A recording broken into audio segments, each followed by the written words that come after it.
For how expensive these 4K box sets are, at least this one gives you some features.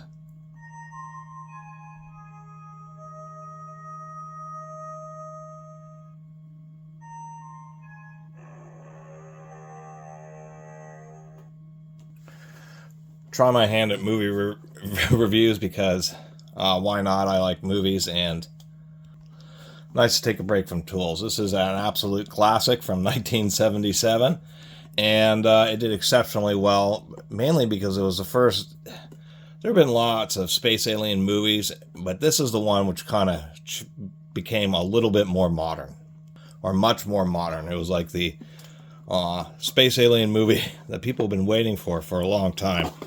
This is the 4K set. Comes with this little wraparound.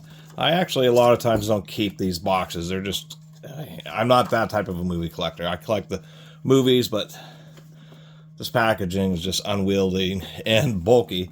Except for I do like that audio and glow thing. So few companies actually put much effort into it. But as far as like a Christmas gift, putting a Christmas gift in this box, that would be pretty cool.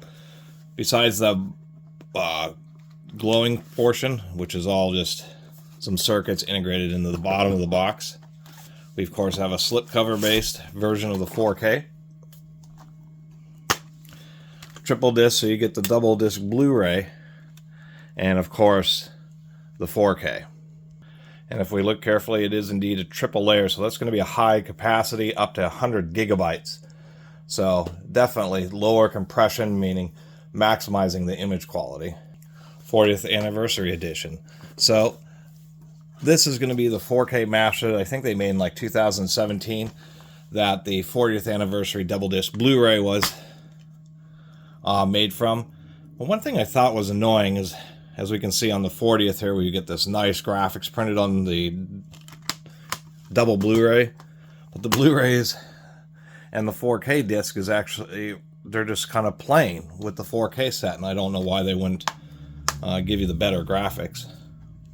But of course the deal with 4K is it's essentially the ending. There's I mean, it's really looking like 4K may be the last. They have come out with a Blu-ray disc XL to try to support 8K video, but it looks like they're just never going to produce it. There just isn't enough sales. Even, you know, there's barely enough to keep 4K going, so these are going to be like some of the best versions of the movies that you can get. And I'll do a little comparison. So my understanding is that this 40th anniversary Blu-ray discs, even though they have different printing, are based off the same master that they used to make the 4K disc with. But I've been into this movie. I don't have the DVD, but I do have the 30th anniversary edition. And I will point out a slight comparison how these actually have separate graphics. And so these 40th anniversary edition Blu-ray discs should be better because they're based on a 4K rip. This also comes with a book, and I assume that these would be the same book. Maybe we can obviously see that there's different covers between the 30th and the 40th. I actually like the 30th anniversary cover a little bit better. But if we look at the first, I haven't looked through all the books, but if we look through the first few pages here, we can see that that book is actually different from this book. So they did update the book. This one has some biographies and that type of stuff, and then a whole bunch of photos. Where this one really is simply a picture book, no biographies or anything. So it seems like this book is a little bit cheaper. And actually I was noticing when I was comparing them that the new book is thinner than the old book. Part of it's thinner pages, but part of it's, I think, there is just simply fewer pages. So it came with a better box, but the book has been toned down, and they didn't give you a pretty print on the discs. So anyway, so if you're like the ultimate movie collector, then it's something where when you get this 4K set, you'll still want to have the 30th anniversary set because it has a different book. And maybe for nostalgia's sake, you have the first high definition transfer. I guess I never talked about what the movie is about. It's an absolute classic. once again, the original Alien movie, that was more serious with better special effects. It wasn't like War of the Worlds. This was about playing off of alien abductions and, you know, interfering with power systems, telekinetics. Kind of a surprisingly modern take on alien movies, and is definitely worth a watch. It really holds up even today. As far as the transfer, I'll do a couple pictures of the screen compared to at least the old 30th Blu-rays, but it's very grainy. The Spielberg just doesn't process much when he does these high-def transfers. Here's the Columbia logo. You can just see how much grain, even on the older Blu-ray, but pretty low resolution on the logo. Here's another shot right at the beginning of the first Alien experience. Can't really read the license plate. Spielberg really just said, you know, do it raw. All these little dots, I mean, that's just the film grain, and the way this early Blu-ray, the 30th anniversary, just, it's surprising. I can see why some people complain, because there's just tons of speckling everywhere. I don't have a capture card. It's probably better I do it this way. This is a QLED TV. Pretty bright and washed out on the mothership.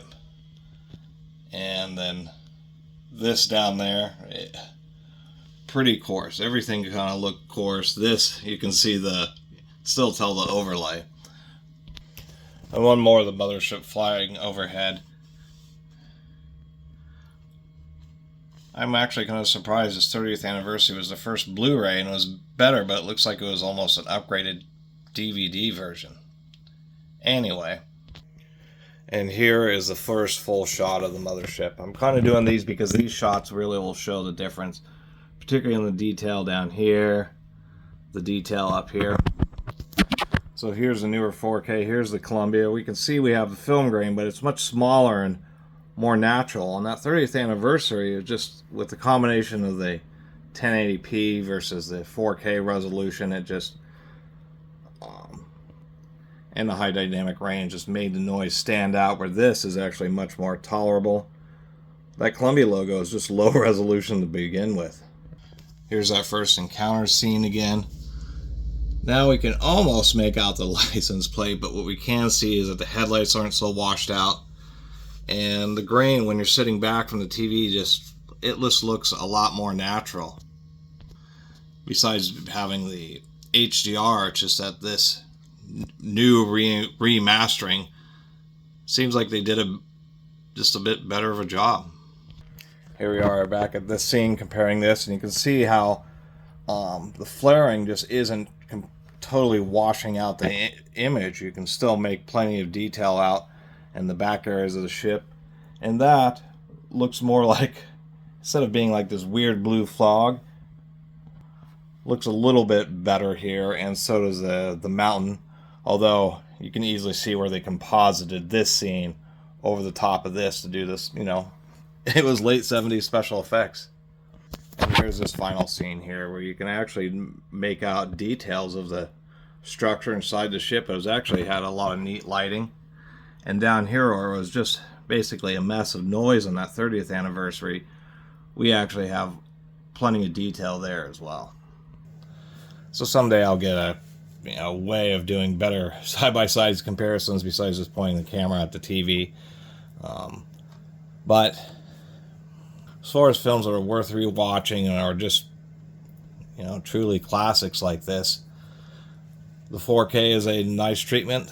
The whole packaging was pretty decent. I spent $20 on this. I bought it used at a local CD and used movie shop. We still have one of those in our town, although there are very few of them around the country. They still are out there, and so for $20 for a movie I basically grew up with, and being able to see it like this, and having this remastering being a lot better than the 10-year, I guess the 2007 30th anniversary. I mean, that 30th anniversary of Close Encounters was kind of a disappointment on the Blu-ray. It was like, you know, this just didn't seem to be really using the format, and they really fixed that up. And apparently all the 40th anniversary Blu-rays are using this rip. So it's only those older ones that really are the lower quality, but this is, you know, it's well worth it. Particularly the color and everything is just so much better. That's why I kind of get these movies. I mean, the last time I saw this maybe was on DVD or even broadcast TV. Nothing like this kind of detail. So that's my little review. Thanks for watching.